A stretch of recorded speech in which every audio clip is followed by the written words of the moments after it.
महाकुंभ का इतिहास और इसकी शुरुआत एक पौराणिक कथा से जुड़ी हुई है, जो भारतीय संस्कृति और धर्म में गहराई से निहित है।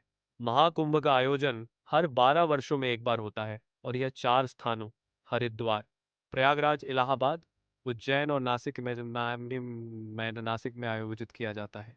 इसके पीछे एक पौराणिक कहानी है जो समुद्र मंथन से संबंधित है।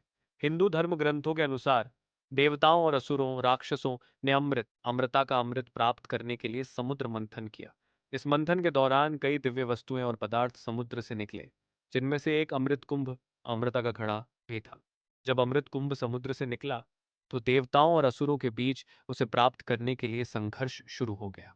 इस संघर्ष में भगवान विष्णु ने मोहिनी अवतार धारण कर अमृत को देवताओं को सौंपने का उपाय निकाला।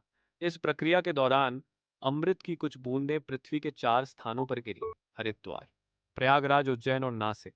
इन स्थानों को पवित्र माना गया और यह विश्वास किया गया कि इन जगहों पर स्नान करने से सभी पाप धुल जाते हैं और मोक्ष की प्राप्ति होती है। ऐतिहासिक दृष्टिकोण से देखें तो महाकुंभ का आयोजन भारतीय सभ्यता का एक महत्वपूर्ण हिस्सा है। इसका उल्लेख प्राचीन ग्रंथों जैसे वेद, पुराण और महाकाव्यों में मिलता है। सबसे पुराना प्रमाण स्कंद पुराण, भागवत पुराण और महाभारत में मिलता है, जहां अमृत मंथन और तीर्थ स्नान की महिमा का वर्णन किया गया है। महाकुंभ मेले की विधिवत शुरुआत का स्पष्ट विवरण गुप्तकाल चौथी पांचवी शताब्दी के समय से मिलता है। यह वह समय था जब भारतीय समाज में तीर्थ यात्रा और धार्मिक आयोजन प्रमुख हो गए थे। महाकुंभ का आयोजन खगोलीय गणनाओं के आधार पर किया जाता है।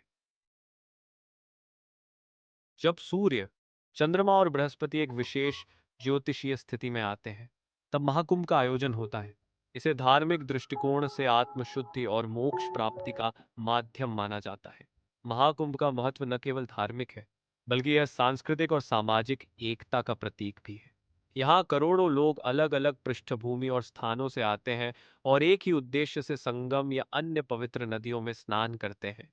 महाकुंभ केवल एक धार्मिक आयोजन नहीं है, बल्कि यह भारतीय संस्कृति की समृद्धि, पवित्रता और परंपराओं का जीवंत प्रमाण है।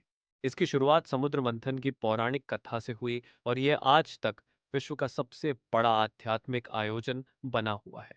महाकुंभ न केवल भारत के धर्म, संस्कृति और परंपरा को दर्शाता है, बल्कि यह दुनिया के लिए एकता, शांति और भाईचारे का संदेश भी देता है।